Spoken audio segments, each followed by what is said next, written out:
the celebrity GLP-1 conversation. We're going to have it today. Grab your coffee and let's get into it.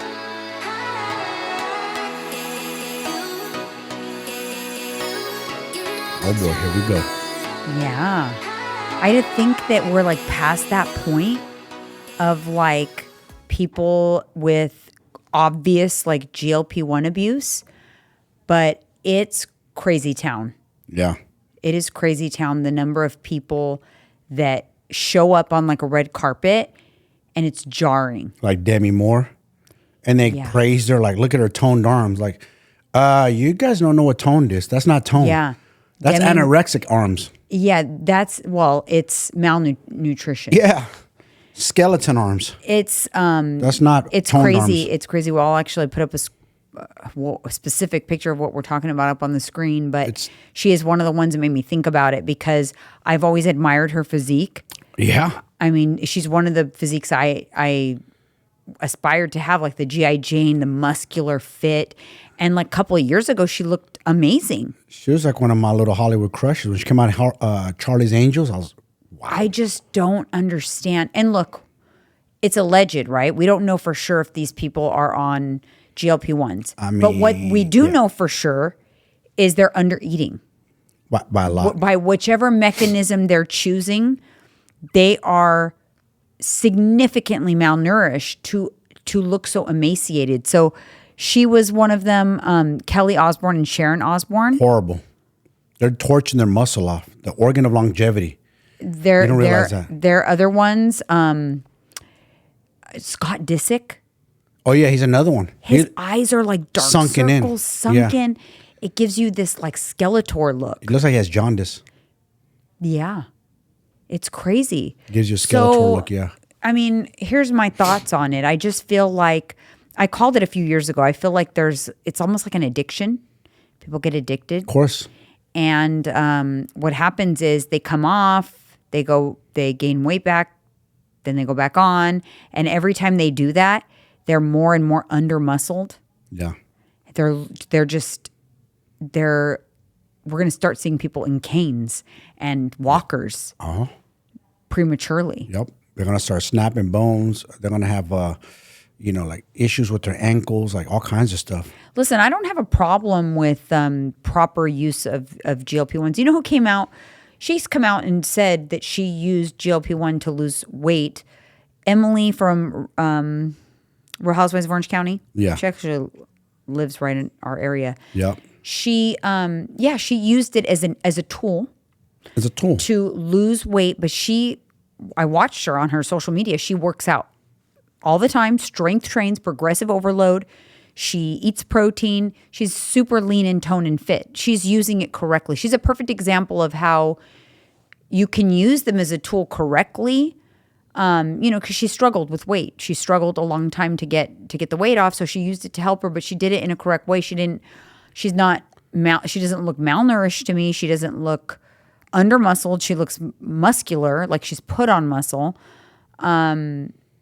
But most people don't do that. And let me tell you, I can tell you from experience, like I coach plenty of clients that use it as a tool, and I coach them and I help them because that's the thing. You need help to use it correctly so that you're not taking too much, torching your appetite. If you don't have an appetite, you need to titrate your dose down. But what I have noticed something though, some clients of mine, they have the best intentions. Like, oh yeah, I'm going to take it, but I'm still going to eat protein. I'm still going to work out, whatever. As soon as they start taking it and they start seeing the weight come off, they just go. Addiction. Yep. They just go full steam ahead on the GLP-1 and drop all their habits. I've seen it a few times now. And they don't realize it's like, okay, the scale's moving, but do you understand that the majority of that weight you're losing is torching off muscle? You're losing body fat too, but you're torching off muscle that you're going to need when you're older. Not even that, you're going to need to achieve the body that you want. That's true. You think the body that you want's on the other side of a number on the scale, and it's not. Not if you're doing it that way. And I see it. I know because it's like I can see it coming. And even though I'm warning them, like, okay, you're going to take this, but we need to make sure you're hitting your macros. We need to make sure you're getting your protein in. You got to prioritize your strength training. And then they don't. And then like when they're struggling with their appetite, I will, prescribe liquid protein, start earlier in the day, and then they don't. And then it's all excuses and this and that. And then they're not doing it the right way. Now, I have plenty of people who are doing it the correct way. We titrate up, stop where their appetite is in a good place where they have enough hunger to hit their macros. And then when they're done, we titrate back down, slowly increase calories and kind of do them simultaneously. And it's very effective. And then they have a nice body composition. They didn't lose weight too quickly. They held on to as much lean mass as possible throughout the process. Why? Because they continued to eat protein. They didn't torch their appetite to the point where they had under eating significantly. And then they're in a much better position. But what these people in Hollywood are doing, it's like an addiction. They look like crackheads. Take the words out of my mouth. They do. They look drug addicts. Like you're either on meth or crack for sure. And it's not like healthy. And you get a body dysmorphia. Because I don't think they see what we see. I think they like what they see because they feel thin for the first time in their life or whatever. Crazy thing is, Demi Moore never had a weight problem. No. So what the hell are you doing, girl? Why? Well, I don't know. Maybe she's sick, but... Maybe. It just doesn't look... It looks like typical GLP-1. It does because it changes the look of your face. Because people don't realize you have muscle in your face. Mm-hmm. So when you start losing muscle all over, you lose muscle in your face also. You're not going to be able to get that back. What are you going to do? Progressive overload your chewing to get it back? No. You don't get it back. Mm-hmm. I wonder if it starts to affect even the way they talk and stuff because if you're losing muscle in your face, it I think hinders your ability to talk. This is off topic, but even with my dad, because he's getting so thin, he's struggling with the mechanism of moving his mouth because of the muscle. Yeah. I wonder too, like, if this getting under muscle that bad, losing that weight and just under eating, how much damage is it doing to your brain? Because this is still so new. Like, what is it doing to your brain? Because your brain lives... It needs everything. It needs carbohydrates, proteins, and fats, but it needs fats. It needs fats. Bad. And you can't get fats. The only way that the body can get it, fats are essential. The body needs them to survive, but you can't. It's unlike carbs and protein. Your body can generate that. Yeah. So your body can create protein and carbs, but it can't do that with fat. No. You have to take it in.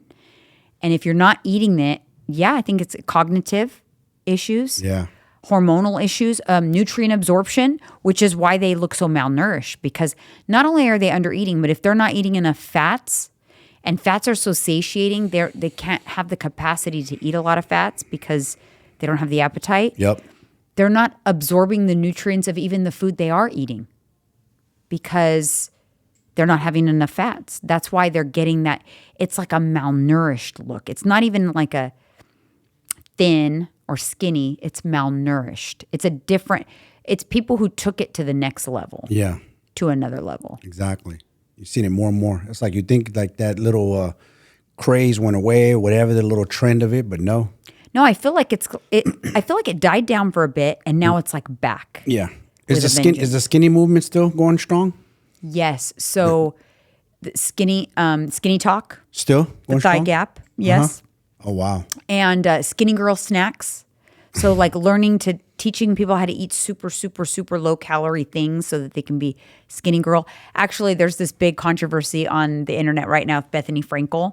So Bethany Frankel, you know who she is, right? The housewife? Yeah. She's in really good shape. She looks good, right? She's thin and like lean, but her claim to fame is she doesn't exercise. And she does not exercise. She's just naturally thin. Okay. She does yoga and she doesn't overeat. And she's active, but she's not. Wait, you said she does yoga? Yeah. She exercises? No, but like she's not Does like strength training. She's not strength training. Yeah. Right. And she loves to be proud of that. And she was in the Sports Illustrated fashion show, swimwear fashion show at Swim Week in Miami. And first of all, people are talking about how good she looks. So she's in her 50s. She looks great. So she doesn't look malnourished to me. She looks like a healthy thin. because she's active, right? She's active, probably doesn't eat like an asshole. Probably eats a good amount of protein and has a good diet, whatever. But she looks good. But they were talking shit, I guess, from the backside. Her butt was flappy. She's 56 years old and she doesn't strength train. She's not going to have. She had a pancake butt? Yeah, so she's not going to have voluptuous booty, right? No. But so there was people talking shit, and she came on. She got mad and kind of like her rebuttal was, I've already said it 27,000 times. I don't exercise. I'm not going to do 10,000 squats just to fix my butt. I'm not vain like that. And then it's like, okay, look, I get it. You don't exercise and you look good enough and you look like a healthy person enough not to exercise. But strength training is not for vanity. It's for health reasons. Exactly. It's not like, then she kind of like protected herself or like, but then put down people who are like strength training as like, that's a vanity thing. So someone who's lifting weights to build muscle, it's just vanity. No, it's health. Sorry, sweetheart.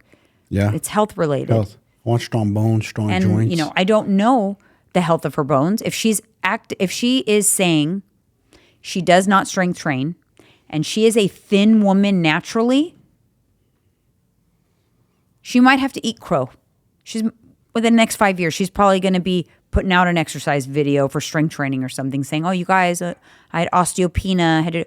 Because actually people who are naturally thin are more likely to end up with like osteoporosis or osteopenia. Facts. Now, no GLP-1 that she ever claimed any of that? I doubt it. She's always been thin. Okay. It's kind of like, some people are just kind of like a naturally kind of thin people. I got a friend like that. He could almost eat anything he wants, not track a macro, and he stays pretty. And she's got an active lifestyle. She's saying her claim to she doesn't strength train. But she probably walks a lot, but moves around a lot. You move. Yeah. She's walking all over like Miami, the beach, the trails. In fact, so she is exercising. When we were, right, but she's not. But she's not strength training. There you go. She correlates it to she's not in the gym pumping iron. With the bros and the girls. Yeah, we get that. And you can tell. I mean, she's lean. But she's not like muscular. Yeah. She looks good though. She doesn't look like one of these. I want to see what she looks like. Got me curious. She looked good, I thought. I'll show you after. Well, maybe we can have Tyler put a photo up on the screen so people can see what I'm talking about. It's her Sports Illustrated fashion show debut. She looked really good, but she probably is going to end up having to strength train at some point. Watch. Because of the osteoporosis, man. I see people walk around with osteoporosis all the time. I wonder, now we're talking about this, like, where do you find out, or what kind of test do they run to see what your bone density is? I just did it. The DEXA scan. Oh, they does tell mine's you. excellent. Oh, it's like, that's right. Okay. I'm in the 90th percentile for women my age in bone density. And it's because I lift weights. Are you excited to go do another one again? Yeah. Now that you're leaner to see where you're I wonder where I'm at now. Last time I was 27% body fat, 132 pounds or 131 pounds. Where's your weight at now?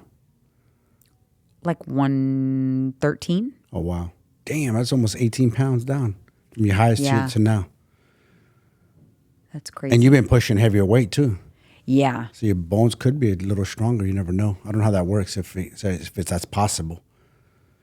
That's how what gets your bones strong. Mm-hmm, gets bone density increases with strength training. So everything that I've been doing is excellent for my bone density. And listen, I know I have strong bones because had I not had strong bones, when I flew off the handlebars, I would have 100% broke my collarbone. Yeah, right. Would have broke. Snapped like a twig. Would have snapped. You're right. If I was on a GLP-1. You know why? You have your suit of armor. That's people don't understand. And that's one of the reasons, not to get off topic, is why I wanted to do Muay Thai, because we concentrate elbows, knees, shins, hands.